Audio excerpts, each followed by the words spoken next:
Hello and welcome to this talk on the French Naval Forces in Greenock during the Second World War. This is a recording of my talk, though I am here live, if you know what I mean. This is the first time I've tried the recording feature, and I'm thinking it might stop me rabbiting on too much. The first attempt at this took an hour and 50 minutes, so for your benefit, I'm going to record this and be as concise as possible.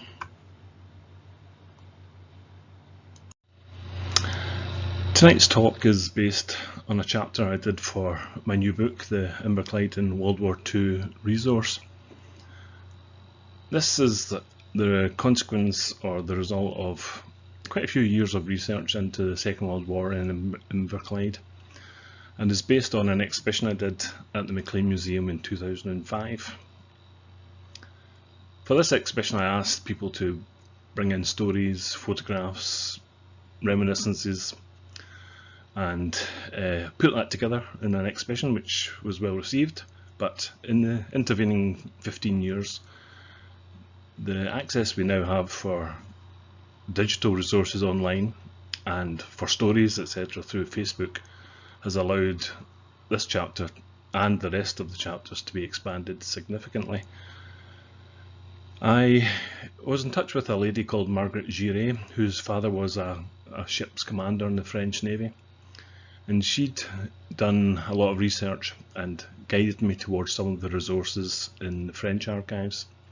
So some of the information you'll see tonight comes from there. A lot of the photographs come from the Imperial War Museum, and a lot of the information comes from the Greenock Telegraph, who did quite a few series of articles on the French when they were in town during the war. It's important before we start to get an idea of the timeline from Declaration of War in 1939 to the unveiling of the Cross of Lorraine on Lisle Hill on the 18th of January 1946. In essence, we're talking about two distinct forces.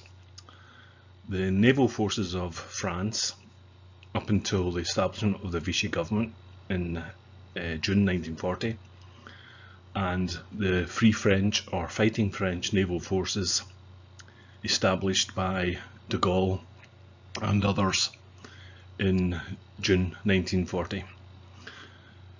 So tonight we'll talk about the Maille Breze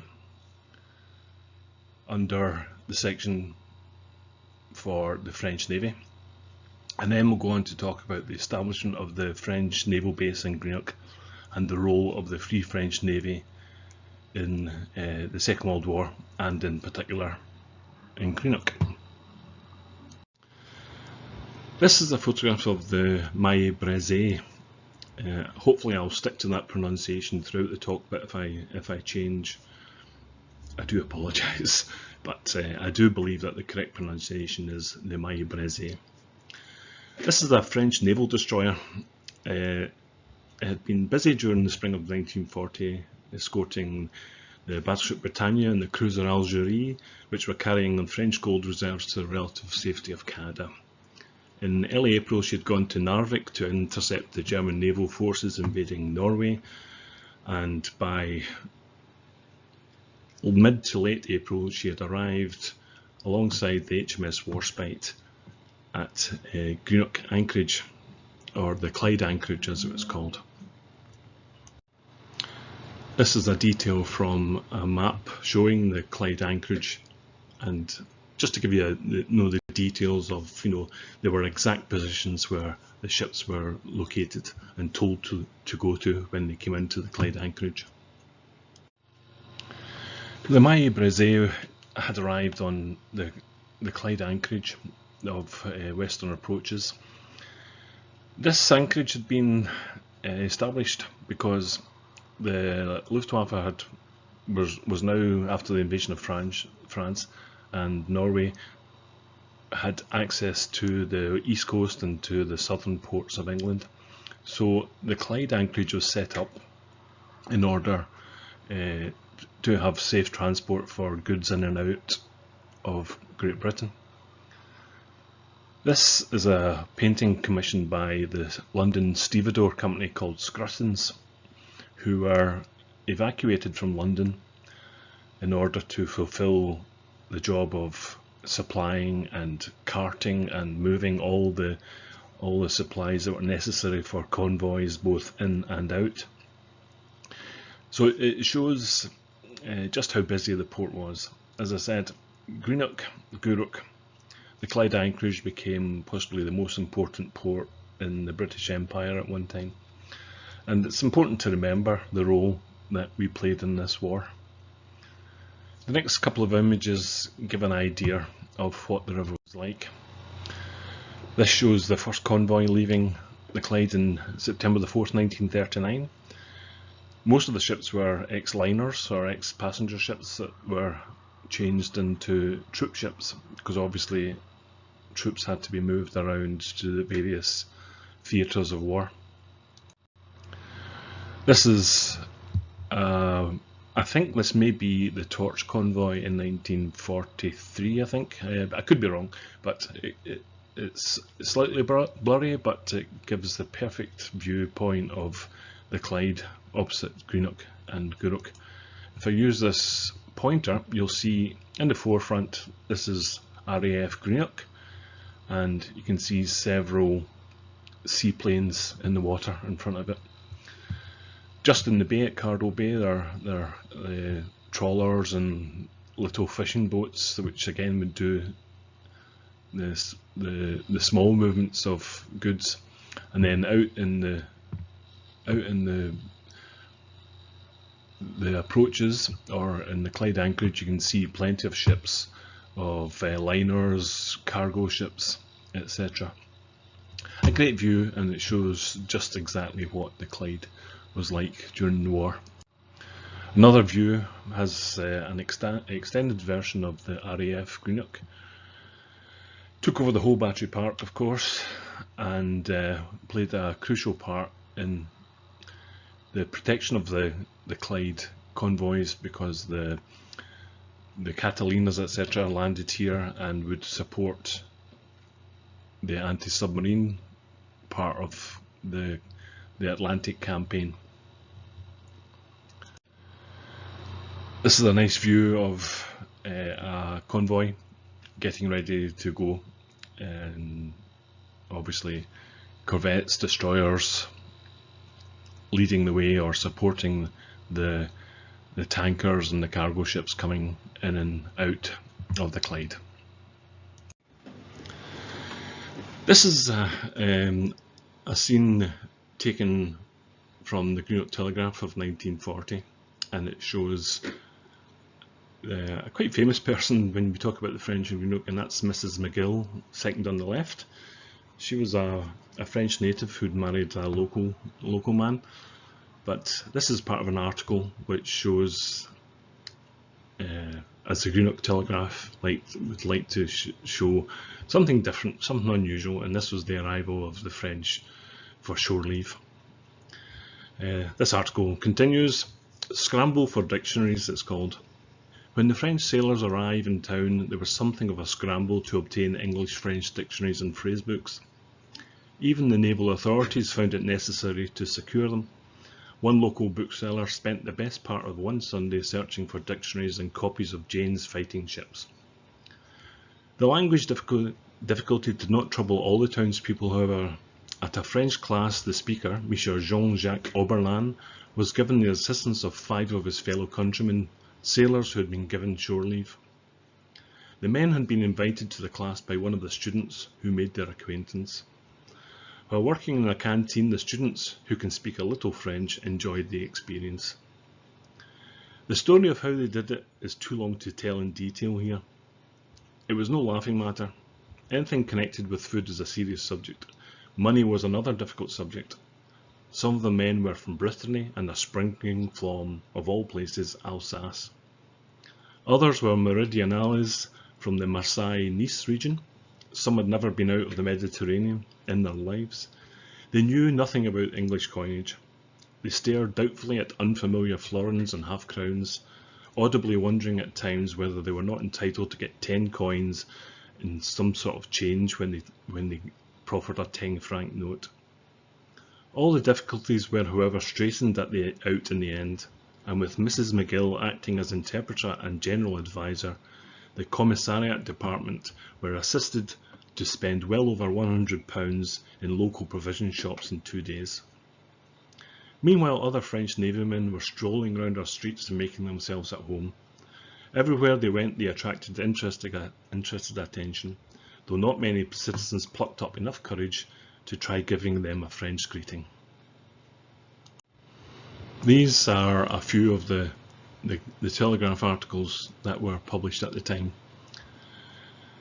talking about Mrs. McGill and just the sight of French. The story on the left about a group of French going for dinner in Greenock is quite funny, so I thought I'd tell it. They wanted a dinner and they got fish and chips. If there was one thing that puzzled the French navymen more than our drinking customs, it was our eating customs, writes Viator. Picture the plight of these poor matelots, pitchforked by the needs of war from the blue Mediterranean perhaps to the grey waters of the north, from sunny towns where the tideless sea laps at the very doors of cafes and bistros, to the rigours of a northern town where eating places must be searched for, and where the food, when found, is so very different from what a southerner expects. I heard of one group of French sailors who decided to treat themselves to a good meal in celebration of their visit to Britain. With the invaluable Mrs. McGill as interpreter, they entered a local restaurant. This was something like what followed. The leader of the party gazed round the room. It seemed to him an odd sort of place for a restaurant. The floor was not tiled. The windows did not open wide onto the street. The walls were not covered with advertisements for Dubonnet and beer.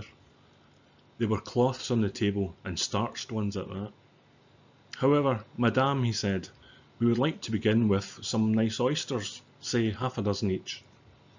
He opened his eyes on learning that there were no oysters to be had. Pas d'huîtres, alors, madame, we will have to do with a few mussels. Comment, madame, no mussels?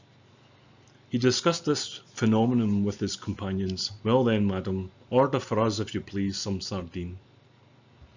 It was explained that there might be sardines, but they would be out of a box.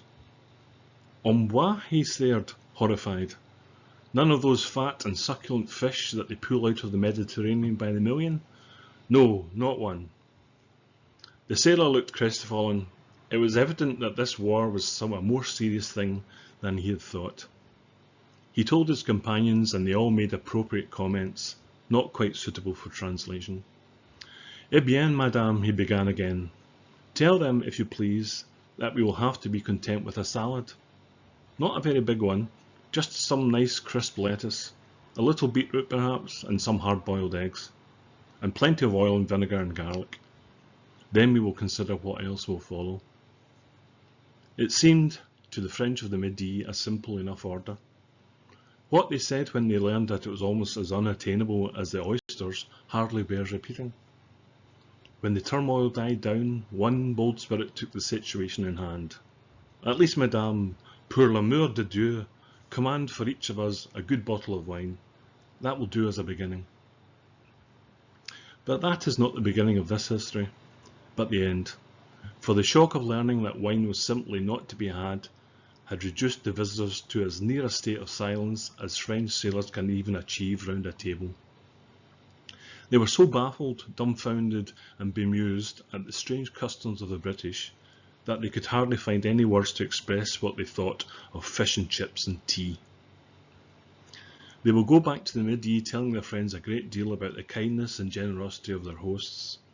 They will say that the girls are pretty, kissing the tips of their fingers as they remember the nights they danced with them. But what they will say about fish and chips and tea, I hardly dare to think. That's great journalism, isn't it? It's a well-written story.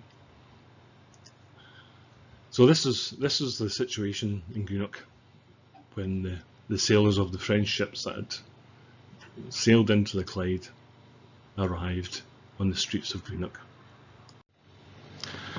And so we come to Tuesday, the 30th of April 1940.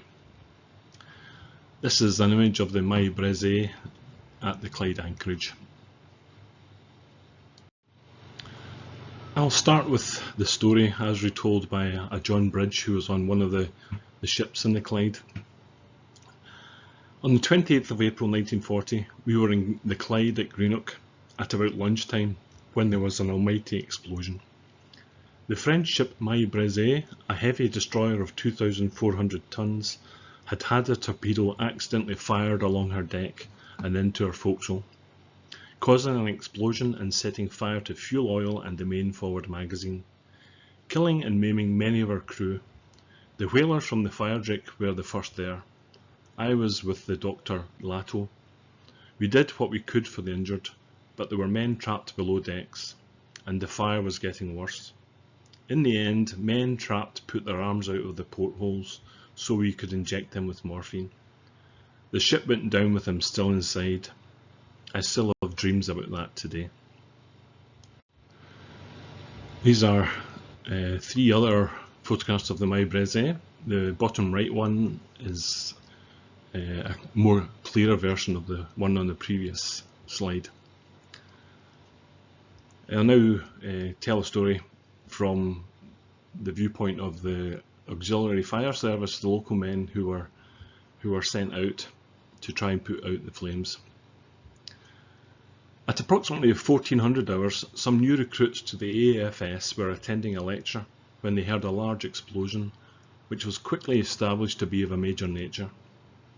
Archie Sweeney, a relatively new recruit to the AFS, and fireman Bob Prentice were among the scores of firemen ferried out on 15 drifters at about 5 o'clock when it was deemed safe to do so, over more than a mile of choppy water to douse the stricken ship's superheated structure. There was a high wind blowing and it was rather difficult to come alongside her. You could feel the heat from the hull even out in the open air. However, once they had managed to tie up so many drifters on either side, they got the pumps into operation, and very shortly were pumping thousands of gallons of water a minute over the ship. Though they were keenly aware of the dangers, not least of more ammunition going up at any time, the firemen selflessly ignored this as they battled on, some of them boarding the vessel and finding the heat from the plates burning their boot leather through to the flesh. In fact, the whole exercise was a very high-risk gamble. Their actions would either kill the fire and thus save the ship, or if the blaze refused to die, they would cause her to sink. For although much of their hosed-on water turned instantly to steam, the more they poured into her, the heavier she got, and the greater became the likelihood of her sinking. And as time went on, it seemed the latter result had become a distinct possibility. Yet the firemen stuck doggedly to their posts until it was depressingly obvious that they could do no more. The moment was signalled by the orders to abandon ship, issued shortly before 8 in the evening. The ship's back was broken, one of our funnels had toppled over, the mizzen mast was sheared, and when her decks became awash, it was clear she was sinking and could no longer be saved. But just as the disconsolate men clambered off the ship and onto their homebound vessels, the Valor was challenged again from the deck of the Maille Breze. Archie Sweeney takes up the story. As we were drawing away from the ship, 2 French petty officers appeared on the scene wearing fire helmets and asking for 5 men to give them some assistance. The person next to me suggested that we shouldn't be yellow, and he immediately jumped back on the ship. I did likewise, and so did another fireman, Samuel Galbraith.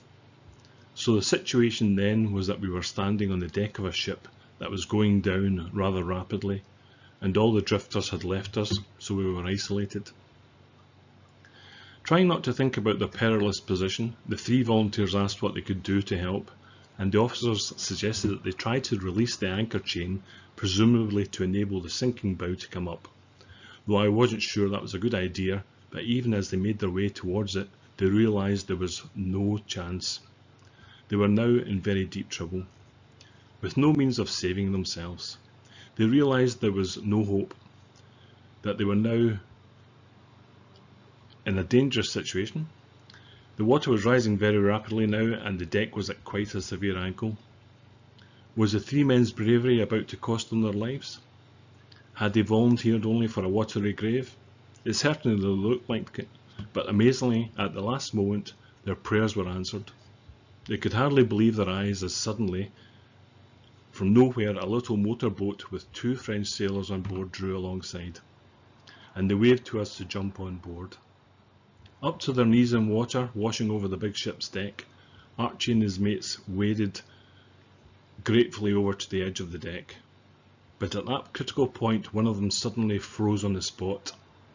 A non-swimmer, unable to make the leap across the swirling vortex of water between the 2 vessels.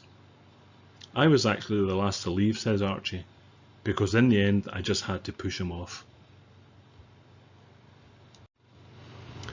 Horace Oakes, a Greenock Telegraph reporter, wrote, "It was a Tuesday afternoon and I was using my weekly half-day to do some digging in my garden at Reservoir Road in Greenock when I heard a tremendous explosion. I knew there had been a disaster, and 20 minutes later I reported to the telegraph office in Charles Street. There I was told that the French warship had exploded, that a huge rescue operation was going on, and that firemen were attempting to control the blaze on the ship. The dead and injured were being brought ashore at the Albert Harbour, and those not needing hospital treatment were being dispersed to several centres in the town, the Temperance Institute and the Erskine Orr halls, where the telegraph offices were, among them. Reports of the casualties varied. Some spoke of 27 dead, others said the number was 45. Almost 30 French sailors were taken to the Royal Infirmary. But, says Horace Oakes, the tragedy served to prove once again that Greenockians are caring people. All sorts of organisations offered help to the survivors. I even saw women carrying basins and buckets full of hot water to the Erskine Orr halls so that the survivors there could get a wash. The women came from the now demolished tenements in Crawford Street, and they backed up that effort by going home and returning with pots of tea. I spoke to several of the survivors. They were in a state of shock and very few of them could speak English. My schoolboy French was inadequate, but it did not need spoken words to describe the scenes. Apart from the intensely distressing scenes during and after the Blitz, I reckon that my few hours covering the Maille Breze story were for me among the most poignant of the war.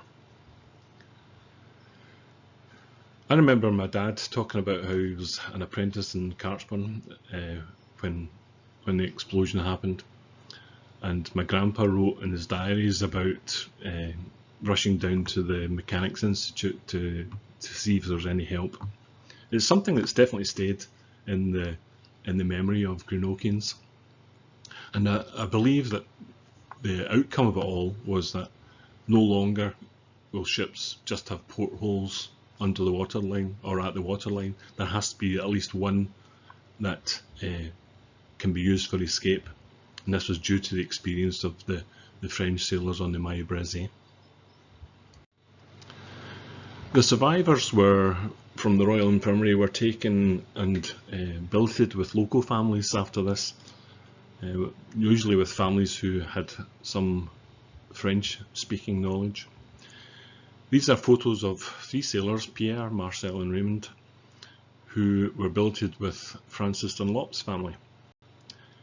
She writes, "At that time my mother, Frances Donnelly, and her sister Nora, who were both teachers in St Lawrence's Boys' School, were living in Brisbane Street with their father. Marcel, Raymond and Pierre soon became part of the family. My mother's French was quite good, thanks to years of corresponding with a friend in Belgium, and Auntie Nora did her best. The ice was broken when she informed the boys that the cat had just had chickens. They all had a good laugh, the first of many. From their subsequent letters, it is apparent that the Matelotes loved their time in Greenock, getting the chance to recover in some degree from the horrific experience they had been through as they jumped from their burning ship. I don't forget, and never shall forget, your delightful and consoling welcome in 1940-41, wrote Raymond a few years later." What actually happened then with the Maille Breze? The official line was that it was a simple and tragic accident. that the number 1 starboard side torpedo, which was swung on board for maintenance, had been dropped, gone off and fired across the ship.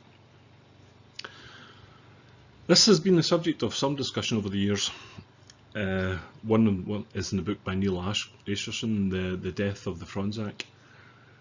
But as ever with accidents like this, there's always the idea that there could have been foul play behind it. My friend Bill Kane wrote a piece about the ship. He was an engineer, very clever man, and he suggests that in order to fire a torpedo, it would normally need to be pointing clear of the ship's structure. The firing interlock overridden, and basically that it couldn't be discharged accidentally. There were too many fail-safe protocols and procedures for this to happen. Also, that once a torpedo is launched, there's a mechanism within the head of the torpedo that won't allow it to explode early. So there's a rubber band, or there's a band in it that has to go a certain distance before it'll be armed. So that's the theory, that it's just not possible for it to happen. But of course there were interested parties in making sure that the Maille Breze was not going to serve any further use in the Second World War, whether it be communist supporters, the British themselves. Were they scared of the Vichy French using it against them? You know, because like 3 weeks later, the Nazis established the Vichy French government. So there are various ideas of what could have happened, but we will never know, because mysteriously all the documents relating to this have somehow disappeared. These are 2 covers from one of my favourite authors, and basically Nicholas Montserrat now wrote in the 3 corvettes that every time that they arrived in the Clyde from then on, after escort duties, a reminder was there of the horrors of war in the shape of the Maille Breze. He wrote, "On a nearby shoal, with her mast and one funnel showing above water, there lay a sunk destroyer full of dead Frenchmen. Her story had been one of the brief horrors of the war. An explosion aboard had been followed by a fire, and the ship gradually became one vast incandescent torch. Now she lay there, a rusty, weed-washed charnel house, marked by a green wreck buoy. And many times later, as we came up the river at dusk and drew nearer that green winking eye, I would project my mind below the surface of the water, and try to picture the horror's details, and what it was our anchor saw as it shattered the still water and plunged below. Indeed, I could not help this imagining, which always persisted long after we had swung and settled to our anchor. The mast proclaimed an ugly angle in the near darkness. The green eye accused me, 'You are alive. We are dead, very dead, charred, swollen, abandoned, and there are scores of us within a few hundred feet of you.' It was the other side of the medal, frightful in its detail, final in its implication. It was not the Royal Naval Volunteer Reserve. This was an introduction to war." 6 French sailors from the Maille Breze died in the Greenock infirmary. Their names were Charles Harriog, Modeste Handy, Gaston Bollard, Marcel Aubrand, Jean Coucherat and Félicien Allion. They were buried in Greenock Cemetery, and a marker stone was put down to their memory, plus the other 21 sailors who were still on the wreck of the Maille Breze. In 1950s, the bodies were exhumed and repatriated, Well, in 1954, after the raising of the Maille Breze, their bodies were taken to Brookwood Cemetery outside London. So the sign you see at the top is the only place in Britain that's dedicated to those lost in the Maille Breze when it exploded on the Clyde on the 30th of April 1940. The memorial stone was put in storage at Greenock Cemetery, and it came to the Maclean Museum just this year, or last year I should say. So that's where it is, and as I say, interestingly, the only memorial to the dead of the Maille Breze is in Brookwood Cemetery in London. These are the only two photographs of casualties that I've found.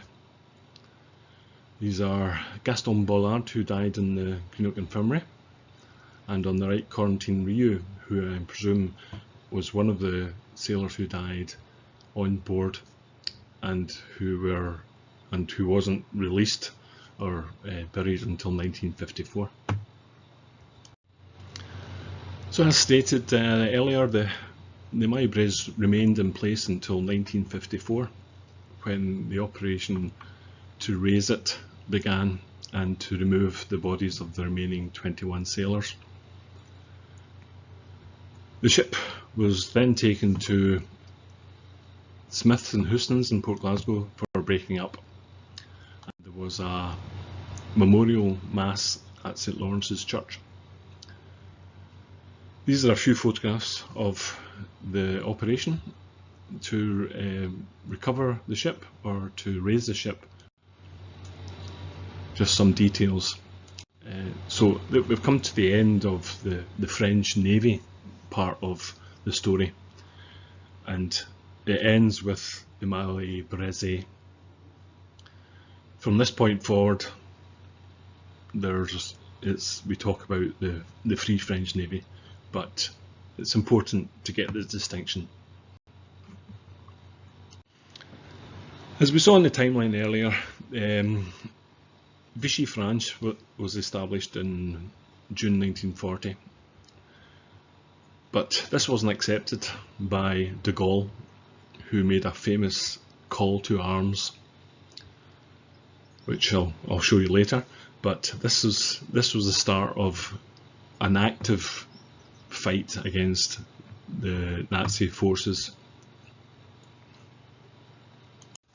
Of course, it's a very confusing time. As you can see from the right-hand comment from the Telegraph, it was unclear whether the French were our friends or our enemies. De Gaulle, on the 18th of June, declared, "France is not alone. She is not alone. She has a great empire behind her.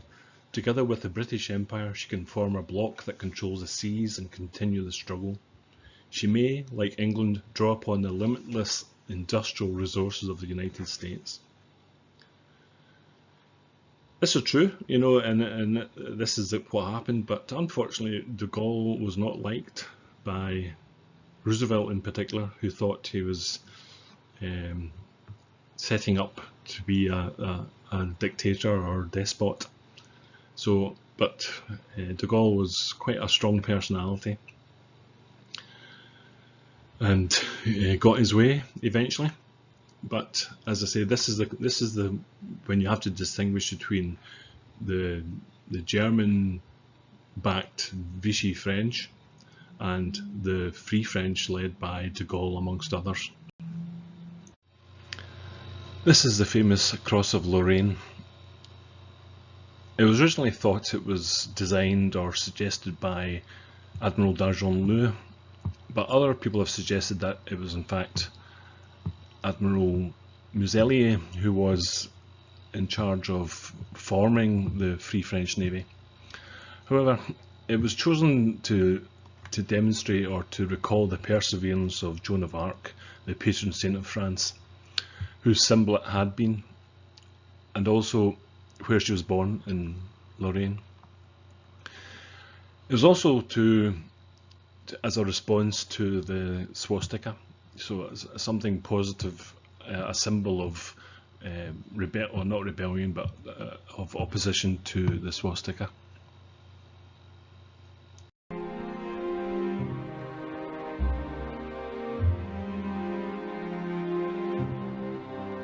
Au moment de l'armistice, la quasi-totalité des flottes de guerre et de commerce françaises se trouve hors de France, hors d'atteinte des Allemands. En Grande-Bretagne et dans les ports de l'Empire britannique se trouvent 162 navires de commerce, 50 bâtiments de guerre et plus de 200 navires auxiliaires, sans compter plusieurs dizaines de bateaux de pêche.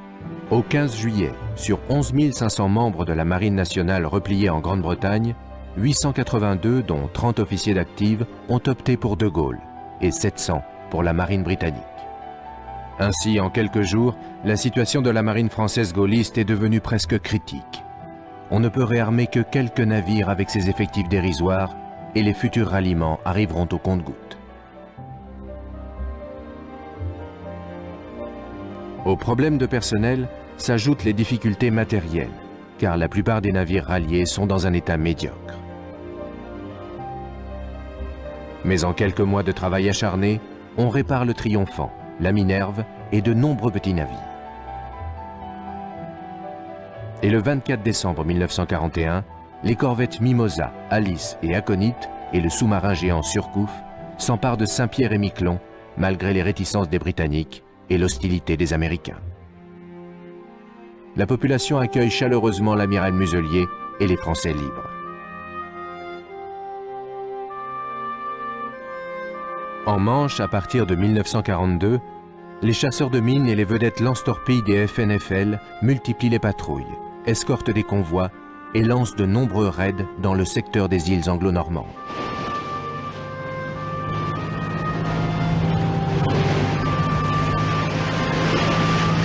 Mais le plus méconnu des combats des forces navales françaises libres, et sans doute le plus important, c'est la participation des navires marchands aux convois de ravitaillement venant des Amériques vers la Grande-Bretagne et la Russie. 66 navires de la flotte française de commerce et leur équipage vont pendant 4 ans sillonner les mers. 29 seront coulés par des sous-marins, des mines ou des bombardiers allemands. Parallèlement, les corvettes de la France libre, un contre-torpilleur, des avisos, 6 frégates et le sous-marin Surcouf participent à cette lutte anti-sous-marine. Les corvettes Alice et Mimosa, le Surcouf, seront perdus en mer. Pour la seule année 1942, 416 marins de guerre disparaissent en Atlantique. Mais les FNFL peuvent revendiquer la destruction de 4 U-boats. Le même jour, le 11 mars 1943, la corvette Aconite, sous les ordres du lieutenant de vaisseau Levasseur, officier de la marine marchande, coule le U-444 et le U-432 en moins de 12 heures.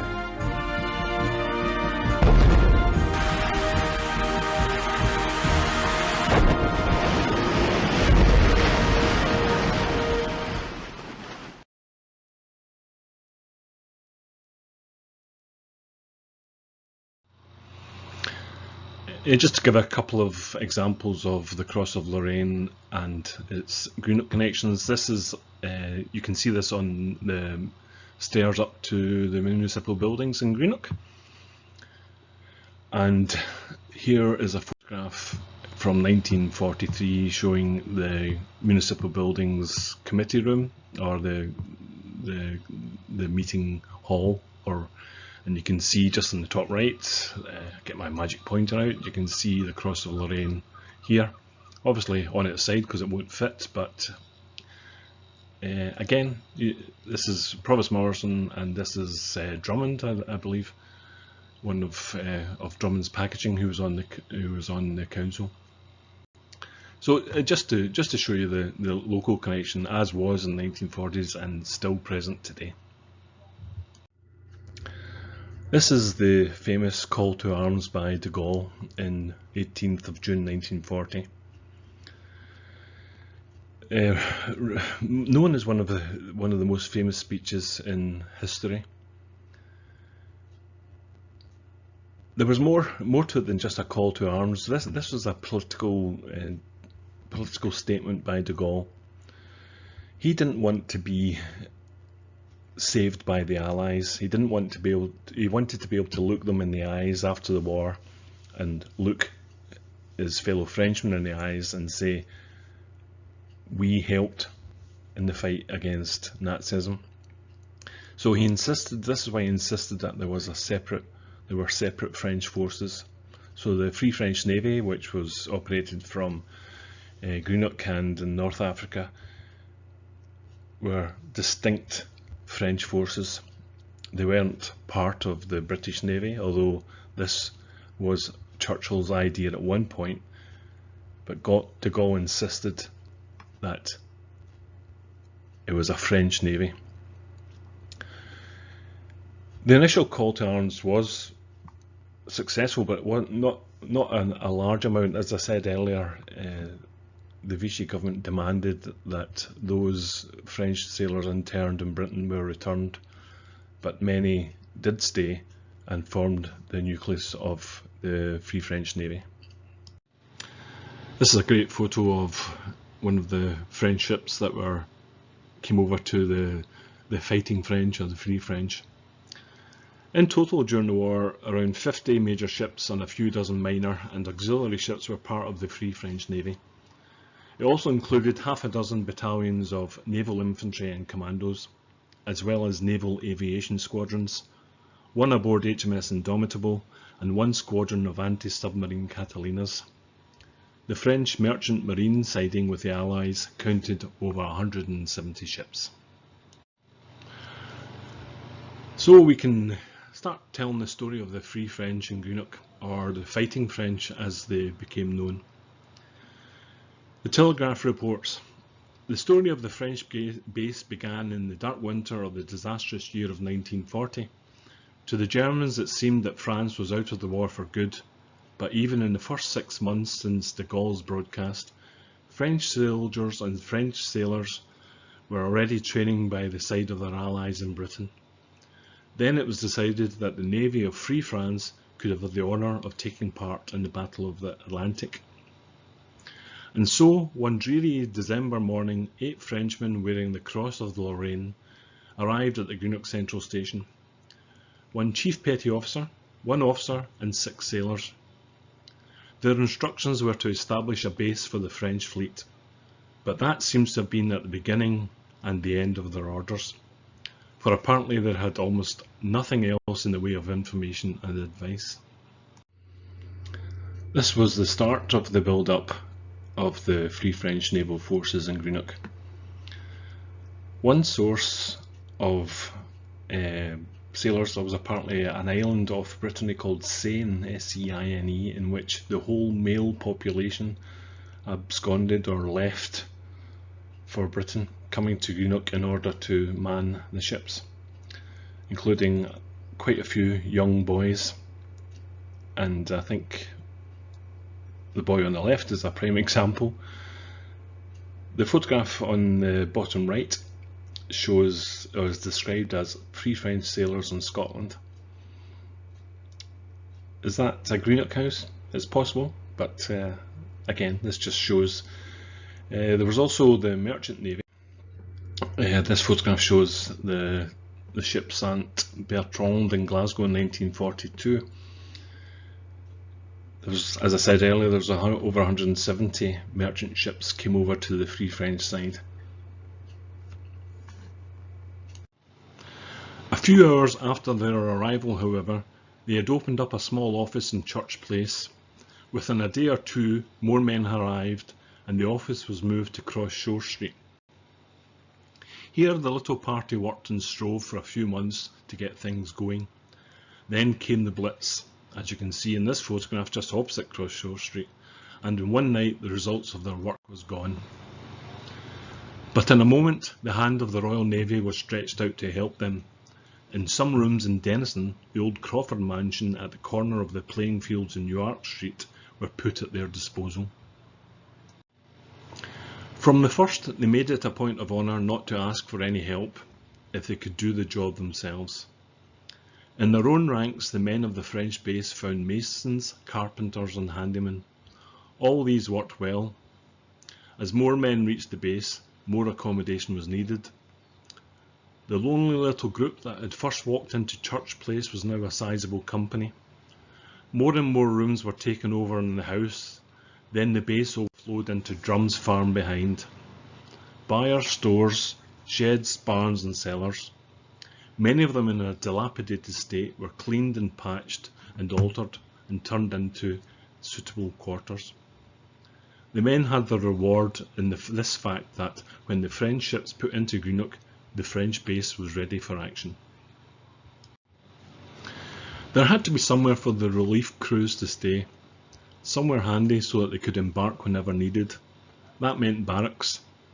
Farm buildings were taken over and prepared accordingly, but soon these proved insufficient, and rows of huts had to be built behind the farm, with roads laid connecting them with the main buildings of the base. In a few months, the whole area from New Ark Street to the villas at the foot of Lisle Road was a little corner of France. The French flag flying at Denison, and the sentry looking very smart with his white spats and blue striped vest, marked the entrance to a part of Greenock that was in fact a bit of France. A pleasant place where French conversation and French laughter and the good smell of French cooking mingled in the air with the sharp smell of French cigarettes. But there was still lots to be done. A consulting room for the medical officer was set up in a kitchen of the farm, with a pantry turned into his pharmacy. Recreation room and library were evolved out of many other farm buildings. Quarters were found for a hairdresser and boot repairer. Even a cooler had to be built for the inevitable sailor who occasionally got on the wrong side of the regulations. Still more facilities were needed, however, before the base could be properly functioning. They were the sick and wounded, for instance. Nearby military hospitals could cope with the most serious cases, but somewhere was needed for the convalescents and the men requiring long periods of rest.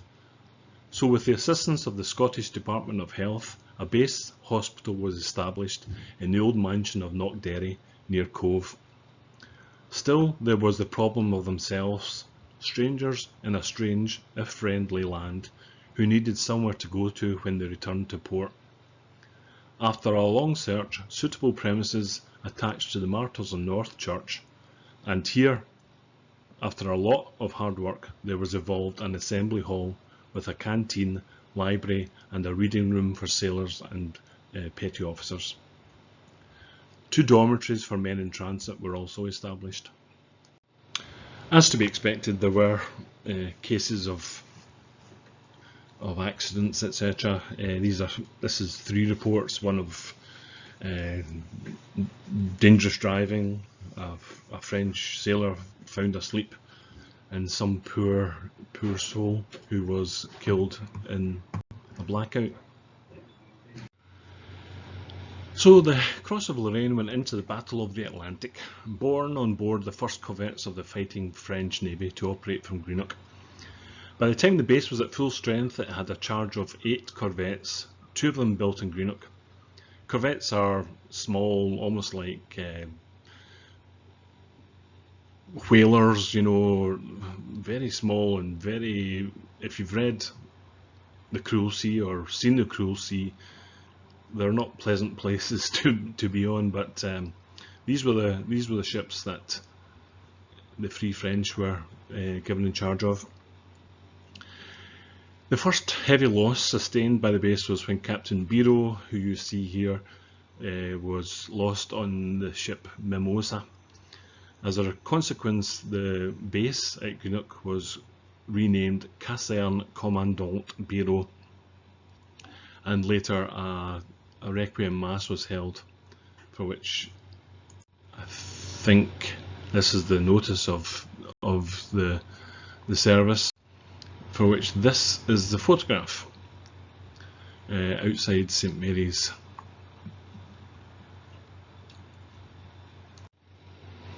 The boy in the middle of this photograph is a gentleman called Felix Burns, who was a telegram boy in 1942.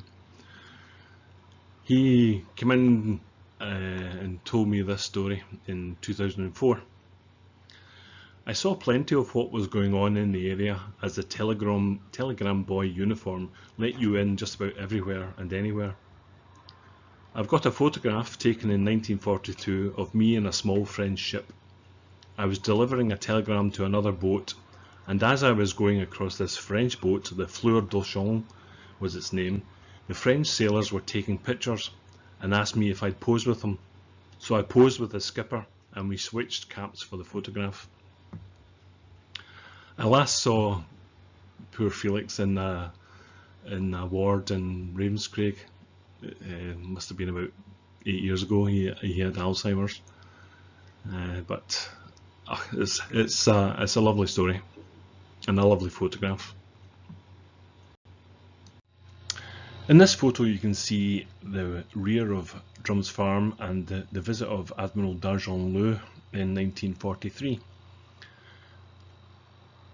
If you take a look at this part of the building, you can see these two windows, and this side is obviously the barns or outbuildings of the farm. And it's interesting if we go to today's view, just to recognise that view. So therefore there's that gable end with the two windows, and this part of the buildings, which obviously was outbuildings or whatever for the farm. So if we go back to the original one, you can see this corner with the windows and, as I said, these outbuildings here. Quite interesting, as I say, walking in the footsteps of these French sailors and notable visitors like de Gaulle and d'Argenleu and the leaders of the Free French Navy. This is the other side of the buildings to the previous photographs, so this is the front of Drum's Farm. If we move on, just a slide showing some of the commanders who were based in Greenock. André Bergeret was in charge of the whole first corvette command of the Free French Naval Forces in Greenock, and was also commander of the Alice. These other two captains were based on the Lobelia, which is pictured at the bottom, another corvette given to the Free French Forces by the British, a Flower class corvette. By 1943, the Free French Naval Forces had a strength of 13,500 personnel. Of course, France had an empire, and there were sailors from all over the world. The next slide will give a reference to Tahitian volunteers that came to fight. A group of them came to Greenock, and I'm just wondering whether this chap here is Tahitian, or he's just one of the woke generation with a lovely beard. Of course, the Telegraph likes nothing more than a human interest story, which is different from the normal. And this refers to the Tahitians who came to Greenock as part of the Free French Force in 1941. So of course they'd never seen snow, were totally bemused by it, and were put on the convoys to Murmansk. The article on the right talks about two Navy men of the fighting force, the fighting French from Tahiti, were clad in loincloths and garlands of flowers, crooning to the notes of a guitar the strange, sad, seductive songs of their native Hawaii. This was the high spot of the ball given last night in the fighting French canteen. It was an odd experience, says the Telegraph writer, to find something in a Greenock church hall that would recall Rupert Brooke's lines. Plangent, hidden from eyes, somewhere a ukulele thrills and cries, and stabs with pain the night's brown savagery.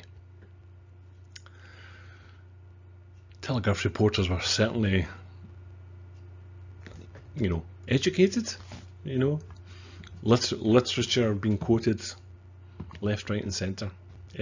Anyway, so yes, there were a group of Tahitians that came to Greenock to fight for the Free French.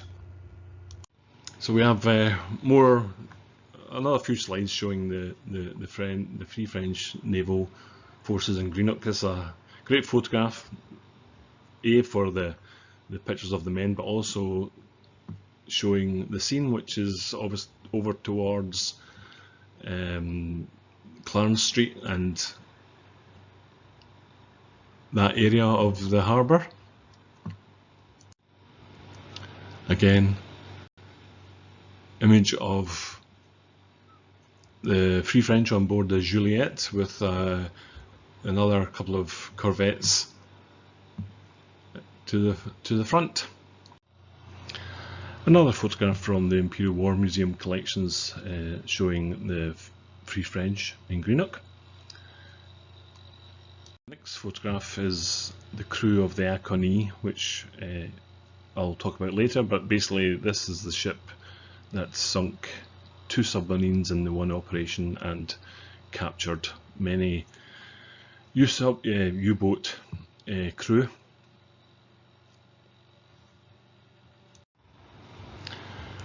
In order to support the French while they were here, Lord Inverclyde helped set up the Fighting France Coordinating Committee.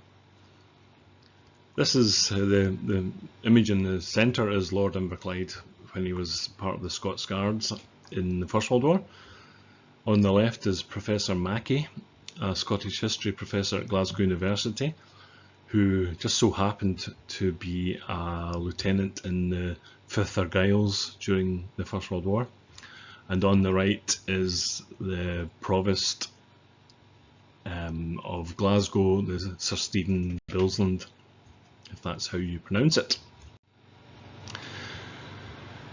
So again, this was set up in order to provide the day-to-day needs of the French. So there were volunteers, and the ladies of the town, when I mean ladies, it's the West End ladies, took charge of providing,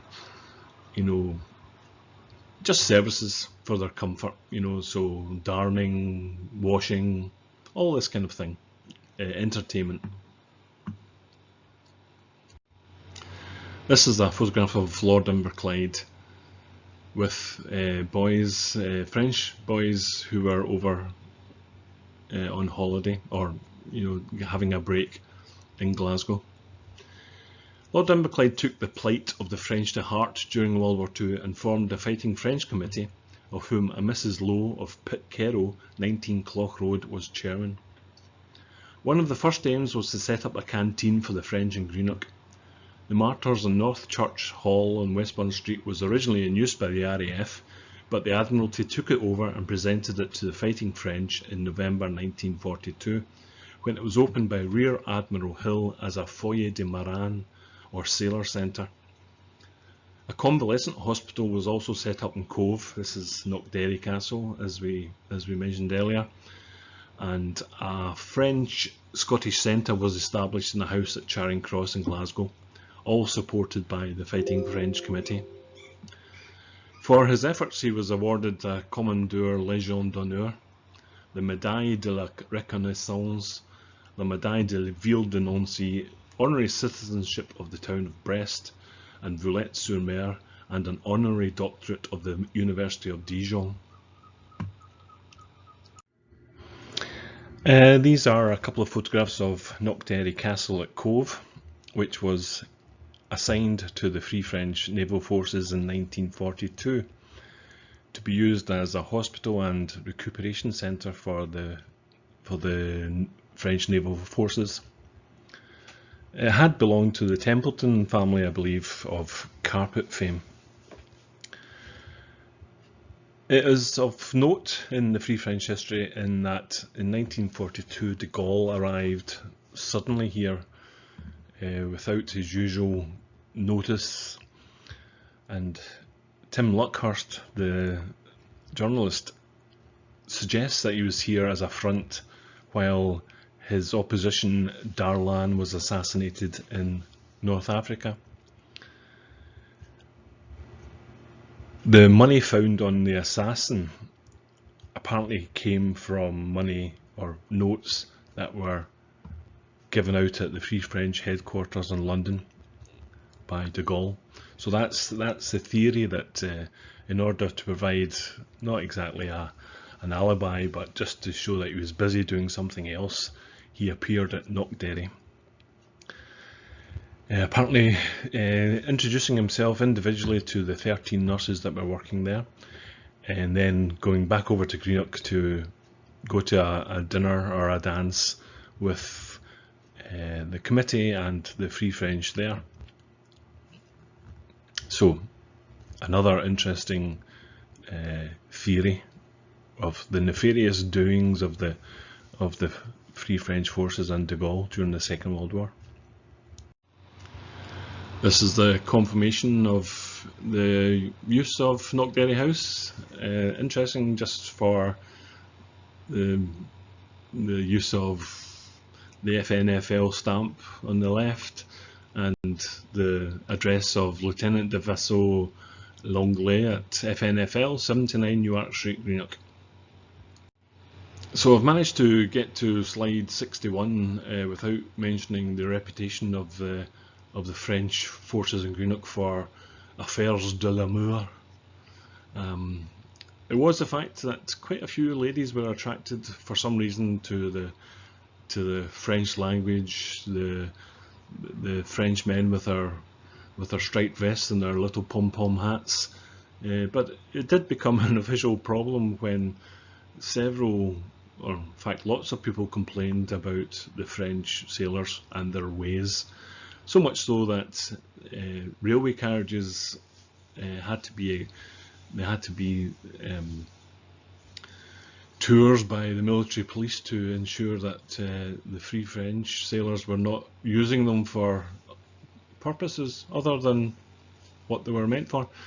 And you can see, you know, later on in the war, there was a reception at the Westbourne, or the Foyer de Maran, for those who had married French and had children here.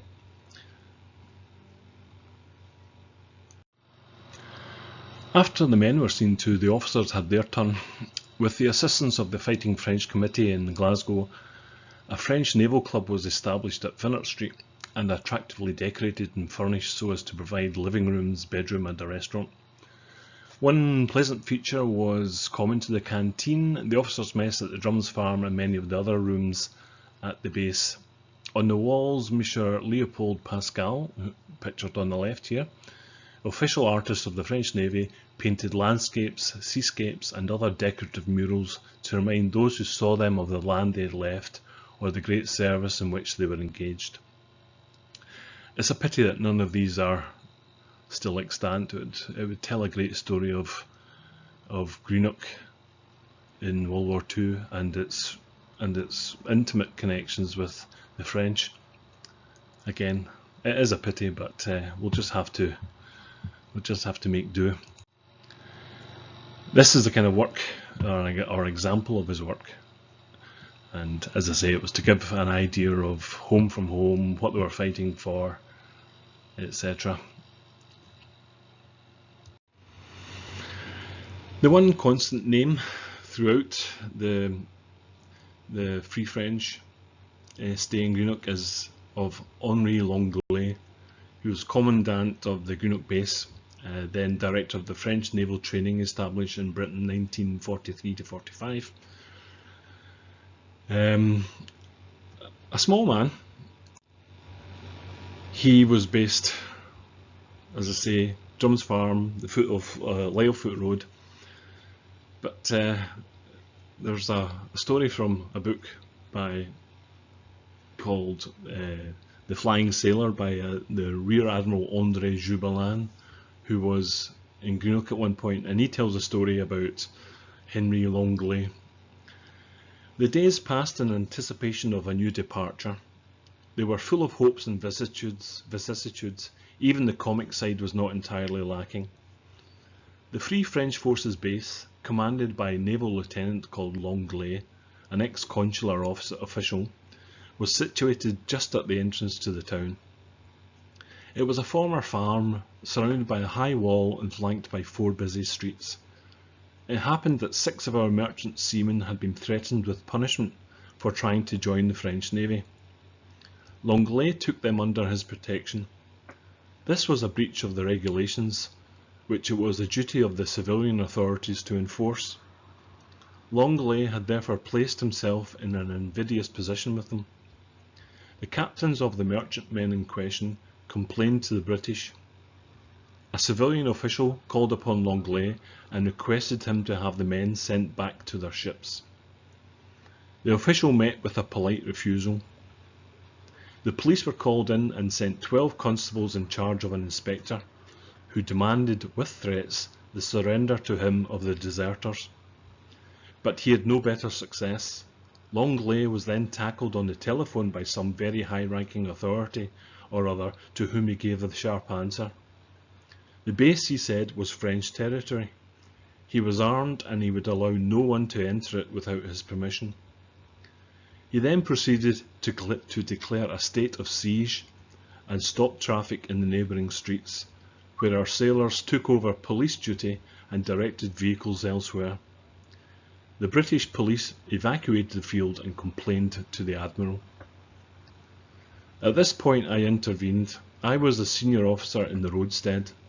The Admiral, a powerfully built and jovial Scot, with a highly coloured complexion and a great deal of humour, sent for me and requested, laughing, a safe conduct to enable him to get home.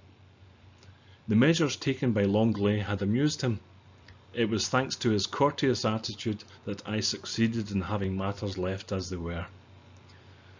"You'll bring all the civilians about my ears, and I shan't be able to invoke the ancient alliance between France and Scotland." But what complicated the story was, as I learnt later, that Longley, seeing that the police were mustering in force, had appealed to the Scottish Admiral to supply him with reinforcements of Marines. He had not doubted for a single second that the instant the Freemasonry of the sea would cause the Admiral to come to his rescue. That lad had plenty of nerve. He ought to go far. This is the scene of the French rebellion in Greenock. So next time you're walking up Lisle Road, imagine this as a little part of France defended against the British Bobby. This is Longley in the middle, along with Admiral Arbonneau and de Gaulle. Randall Kincaid, the local businessman, described him as a corvette with the power of a battleship. De Gaulle, he visited Greenock on a few occasions. It's described, one of them was described, de Gaulle seemed perfectly at ease as he mingled with sailors of the Free French Navy and members of the West of Scotland Fighting French Support Committee at the Greenock Hall. He accepted a bouquet of roses, white heather and daffodils from Françoise Longley, the 6-year-old daughter of the Free French Naval Commander. He admired the Christmas tree and festive decorations installed by pupils from Greenock High School. It was only the second visit he had made to Scotland, and it was arranged at such short notice that Scottish officialdom was thrown into confusion. An image of de Gaulle at either Denison or Don's Farm. Just this boy here, he can't be more than, what, 15, 16? Anyway. Interestingly, when he visited Greenock, he visited and inspected the troops, one of them being his son, who is the third from the right, Philippe de Gaulle. De Gaulle was in Greenock on several occasions during the war, either just to visit or to give awards. I think this might have been on the occasion of the corvette Dacony having sunk 2 German U-boats on the one convoy. The next picture shows 3 of the Free French ships outside Albert Harbour, I would say. You can just see the warehouses up on the left over at Clarence Street. So de Gaulle here and sailors on 1, 2, I think this is the Rosalie Not sure, can't quite see the pennant number on this one, but yeah, possibly the Rosalie, the Acony, and maybe the Lobelia. The Free French Navy was also deeply involved in the Battle of the Atlantic.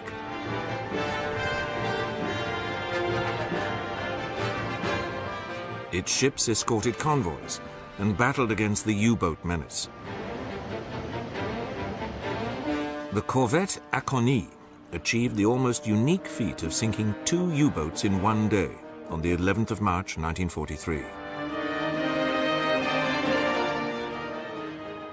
She rammed the first one, which had already been damaged, and forced a second to the surface, ramming it as well.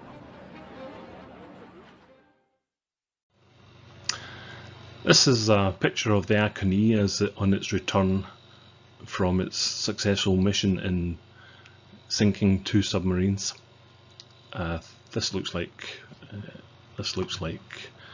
Lyle Hill, I would imagine, but in this Greenock, RAF Greenock, the battery.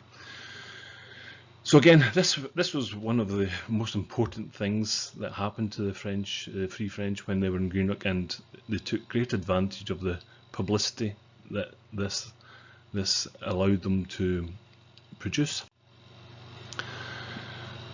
Again, showing the scene where they were parked, and the damage to the front of the ship, and also this was the commander, Lieutenant de Vassé Jean Levasseur, who was a captain of the ship. A lovely photograph, I think. Unfortunately, he was killed in a naval accident in 1947 in North Africa. Again, vision. This is, I think it's Hall or Hill, the Western Approaches commander, giving his congratulations, and of course, Longley is to be seen on the right. In the bottom picture on the right, you can see survivors and prisoners of war. I think these might have been some of the German U-boat crew that were captured.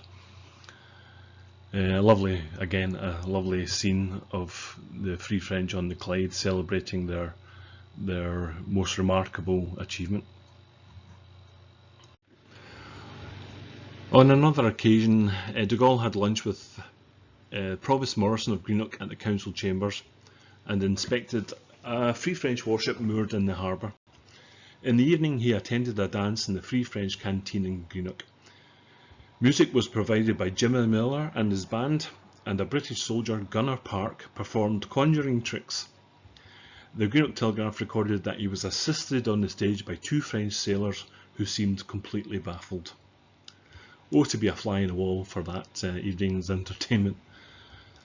As I mentioned earlier about the French, they weren't universally popular in town, mostly by the gang called the Cheeky 40, who were a razor gang at the time, who had several run-ins with the Free French, who they did of course think that they were nicking all their girls.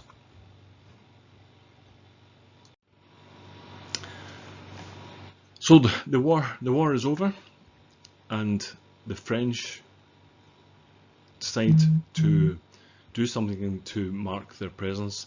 The initial suggestion was to build a chapel of remembrance on the Lyle Hill, but due to circumstances, I think they hoped to build it themselves, but because they were leaving the town, they didn't have time. So the idea for the Cross of Lorraine was made instead. It was unveiled on the 18th of January 1946 by the First Lord of the Admiralty, Mr. A.V. Alexander, and the Legion d'Honneur was given to Lord Inverclyde and Captain E.C.L. Turner, who had been the officer in charge at the landings at Anzio. There's now going to show a film of the unveiling.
At the end of the film, you'll have seen Lord Inverclyde be awarded his Légion d'honneur. This is a letter that he wrote back to Langley acknowledging his acceptance. He says, "It is indeed a proud moment in my life, and yet I regard this great honour not so much as a personal one to myself, but rather as a mark of your government's generous appreciation of the services rendered by each individual member of the Fighting France Coordinating Committee, and of the loyal support of the people in the west of Scotland, without which I myself could have accomplished nothing. I know that I speak for them all when I say that whatever we have been able to do for French personnel has been a labour of love, and our inspiration has been derived from deep down in our hearts."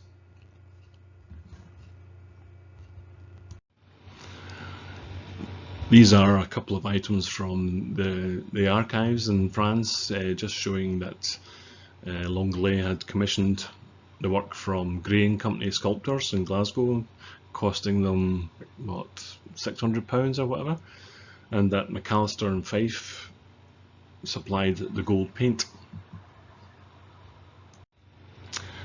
I can't finish this talk without mentioning this man. This is Eugene Miha, who came to Greenock as a Free French sailor and stayed on. He made a lasting effect on the town in that he was responsible for taking photographs of Greenock prior to its major post-war alterations.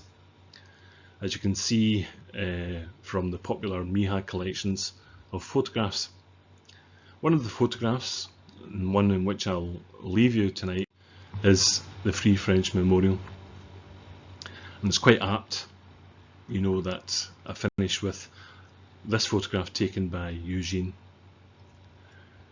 The telegraph described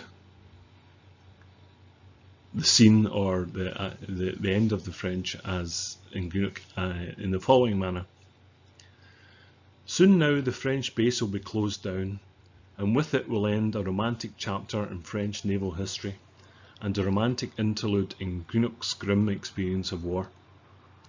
The tricolour will be hauled down in New Arch Street, the sound of quick French voices and laughter in our streets will be stilled, the sailors in striped vests and red pom-pom caps will no longer be seen, the ships and men will go back to France, they will leave behind in Greenock many a happy memory. They will leave too a visible memorial of their stay here, a memorial that will mark their regard for Greenock and will be a lasting tribute to those French sailors who will not return to France with them, the men who went down in the Mimosa and the Alice and the Sarcouf, and whose graves are known only to God. On the Lisle Road will stand a great stone anchor and a cross of Lorraine, built and paid for by the men of the French base, to remind future generations how Greenock in the dark days of war became for exiled Allied sailors a little corner of France." Thank you. I'll now go live and I'll take any questions if necessary. Okay.